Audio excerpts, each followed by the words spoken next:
Ապրել թատրոնում և թատրոնով։ Այս խոսքերը լավագույնս բնորոշում են Վլադիմիր Քոչարյան արտիստին, ում կյանքը ձուլվել էր բեմին։ Դերասանին բեմարվեստի հեքիաթային աշխարհը դեպի իրեն գրավել է դեռ մանկության տարիներից։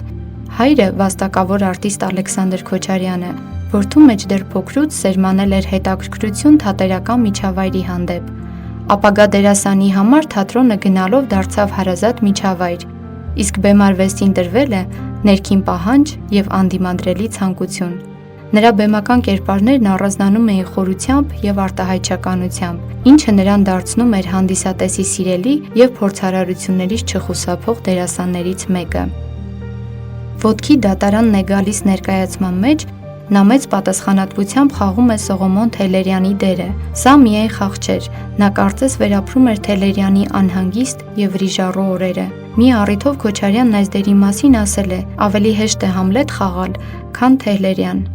Դերասանի երկրորդ դերակատարումը պրոֆեսիոնալ բեմում եղել է Ֆյոդոր Դոստոևսկու «Ոճիր և պատիժ» ներկայացման մեջ Ռասկոլնիկովի բարդ ու դժվարին դերը, որը մեծ դրվատանքի արժանացավ հանրության կողմից։ Դրան հաջորդեցին նուրբ քնարականությամբ աչքի ընկնող Մոցարտի դերը Պուշկինի «Մոցարտ» և Սալիերի ներկայացման մեջ, Չիբիսովի դերը Պոգոդինի «Հրացանավոր մարդը» ներկայացման մեջ։ Նրա ներկայացումների այս շարքը շատ երկար կարելի է թվարկել։ Վլադիմիր Քոչարյանի լենինականի շրջանի ուշագրավ ու թերևս ամփոփիչ աշխատանքը եղավ «Սեր, ջազ և սատանա» տրագիկոմեդիայի բեմադրությունը, որը երիտասարդ արվեստագետին ներկայացրեց միաժամանակ 3 ոլորտներում՝ որպես ռեժիսոր, ձևավորող նկարիչ և դերասան, որն անձնավորում էր գլխավոր հերոսին։ Այս բեմադրությունը, ի շոշափած արդիական հարցերով և թեմատիկայով, մեծ հետաքրքրություն առաջացրեց հատկապես երիտասարդ հանդիսատեսի շրջանում, յուրատեսակ կամուրջ հանդիսանալով թատրոնի և երիտասարդ հանդիսատեսի միջև։